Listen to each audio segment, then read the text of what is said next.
Hey, Maverick Nation. So, as I said, with the goings on currently at UNO, I would make another video if things kind of came out and we got a little bit more information. So, we did get a little bit more information yesterday. A big thank you to UNO Gateway for their investigative journalism into just what the heck is going on. Now, again, before we jump into the meat of this, I do want to reiterate anything said here. This is all my words, my personal opinion. It is not reflective of UNO, any agencies or groups at UNO, or any organizations at UNO. Oh, this is all just coming from me, my personal feelings and my personal opinion. And so again, I want to reiterate that. And again, as I said in the last video, I may not be able to moderate my language, which once again, because of what all is going on. So again, consider this your not safe for work warning, and potentially for what is about to be said. So, again, jumping into things. Again, gotta thank the investigative journalists at UNO Gateway for delving a little deeper into this. So, apparently, I did jump the gun maybe a little bit. And the audit did turn up some improper spending. Now, thing is, they're not going into what all they found. The biggest thing that they found was apparently one of the agencies did spend $85 for, well, let's just call it an adult entertainment device for the drag show as part of, I guess you could call it a gag prize for winning the drag show last year during homecoming. And now, of course, the drag show is part of the traditional homecoming event at UNO. No, but again, looking at everything that they were able to dig up on this, it does seem like a vast overreach by Kathy Pettit and auditor Barbara Bray. And the reason I say this is because, again, as pointed out in this article by the Gateway, they basically want these agencies to cover a broad range of the students of UNO. Now, these agencies that are coming under attack from this audit, they probably are not going to do that. These are specialized agencies and groups that are targeted to help specific minorities. He's the one example that Barbara Bray gave, and it's quoted in the article. She wants every student agency at UNO to have basically a reach to the majority, and for international student services, he basically, is wanting to essentially shut them down because she considers international students a minority. Well, they are. That's the entire point. These agencies are set up to help minority groups, like international students, like members of the LGBTQ plus community, like members of First Nation. A lot of the stuff that they do is to help those minorities with things that they might need, or help them adjust, or find things and resources that they need in order to be successful. So not only in their student life, but in their personal life. And one of the things that they do is they organize events that help with the outreach with these minority groups and help educate the majority. as to who these people are, or what they are, and honestly, the more that is coming out of the mouths of these people like Kathy Pettit and Barbara Bray, the more it sounds like I guess you could say, politically motivated or even personally motivated attack against these agencies. Essentially, they want to shut these agencies down because they don't believe that they align with what they believe that they should be doing, or even just their specific beliefs. Now, did the audit find improper spending? Well, yes, technically they did. You'd find a few instances. Again, they're only releasing information about one specific instance. Now, another instance that did get brought up with all of this is which members of student and government and UNO have rebuffed is the purchase of feminine products by WGEC to provide that as a resource for students. And now, some may say that it does count for the minority. Their response to that is that resource is available for anybody that needs it, and that includes even men coming in to pick up that resource for girlfriends, sisters, mothers, there's whoever might need it. Because, well, let's face it, as students typically face a lot of financial crunch, and things aren't getting any less expensive or more affordable. Well, by having access to that resource, that is something that now these students are not having to worry about spending their own money on, and where now they can go to an organization like WGEC.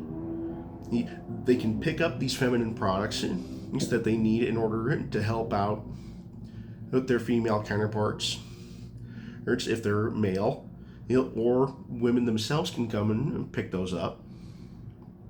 And now that frees up their own personal finances, where now they can put that in another focus, such as paying rent, and buying food, paying tuition, whatever they may need to free that up for, or to help pay for.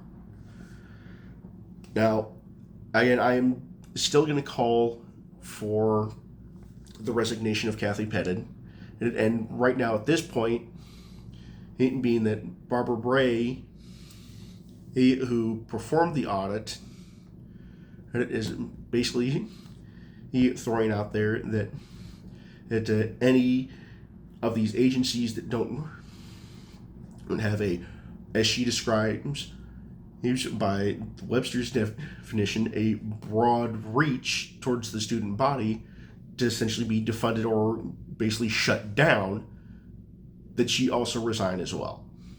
Well, because that is not the sole purpose of these agencies. They are there to help the minority and help reach out and educate the majority.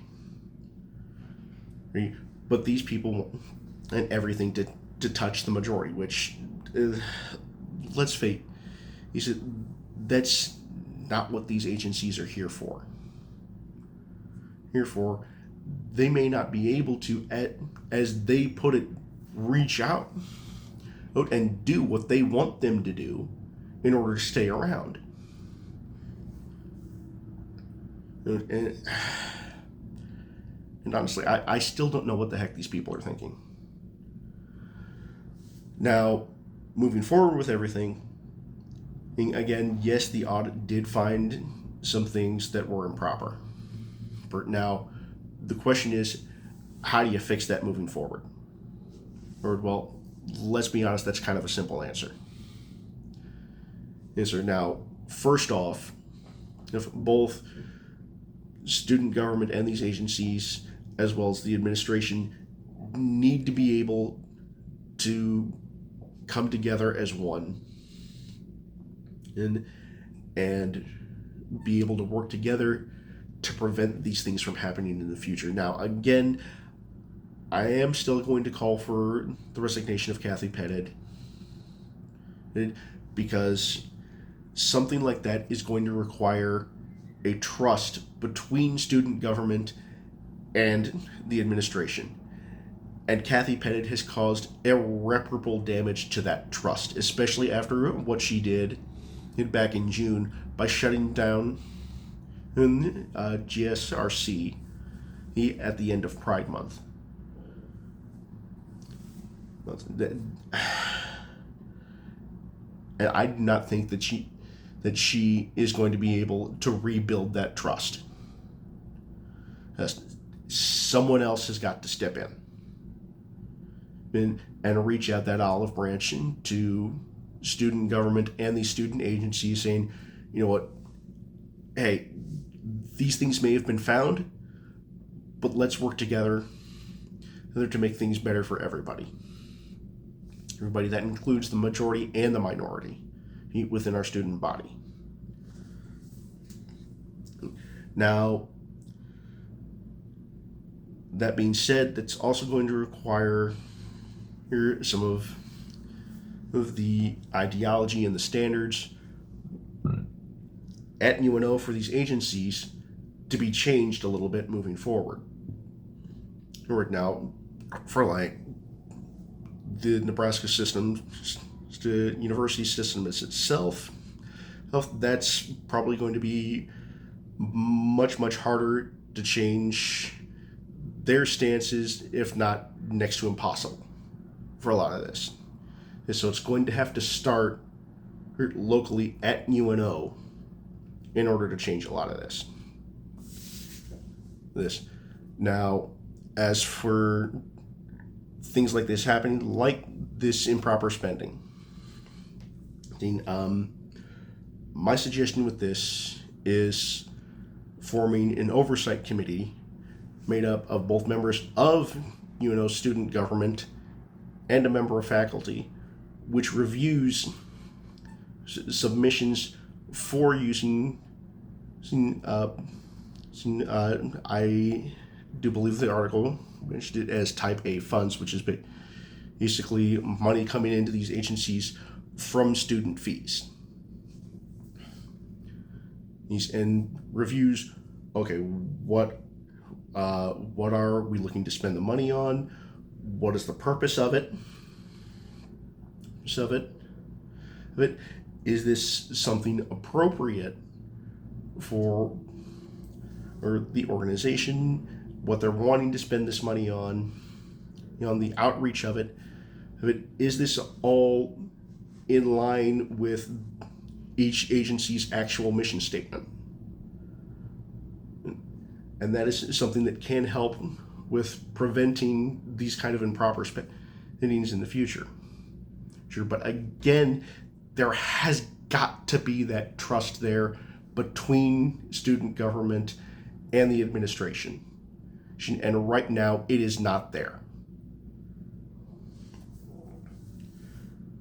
Now, again, as more information comes out, hopefully in the future, I probably will again comment on it. Again, this is something that does affect not only the UNO student body, but the UNO community. And it's something that we, as a part of that community, need to be kept abreast of and need to be made aware of. So that is my commitment to this situation right now, is continuing to voice my opinions on what's going on, and if need be, stand and fight with these agencies for what their core mission statement is and what their core values are in helping these disadvantaged groups,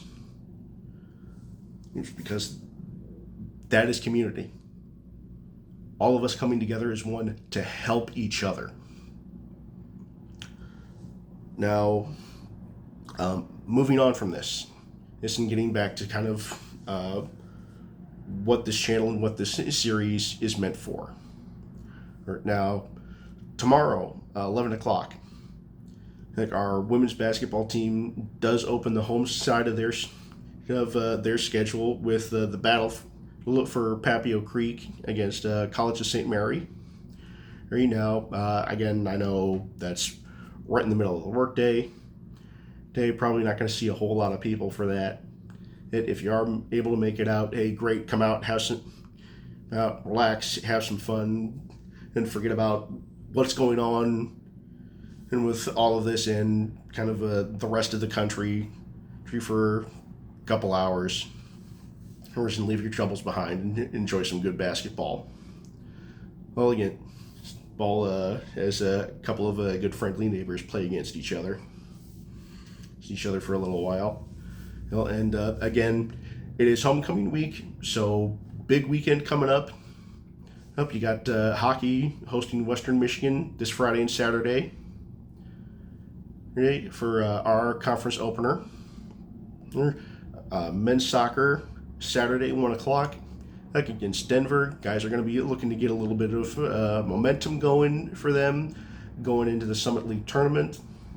And as of right now, I believe the last time I looked at points, the Mavs are locked into that fourth and final place for the tournament, which would at this point have them playing Denver in back-to-back games. And of course, that being that Denver will be host again this year for the tournament, that means they will play Denver here and then go back out to Denver for the tournament and have to play them again for the third time this year. You're going to try to knock them off at home to advance in the Summit League tournament. And then, of course, women's basketball will also have another game this Sunday against Western Illinois. Hope you're all able to make as many of those as you can and come out, have some fun, forget your troubles for a little while. And until we see you again, Maverick Nation, go Mavs.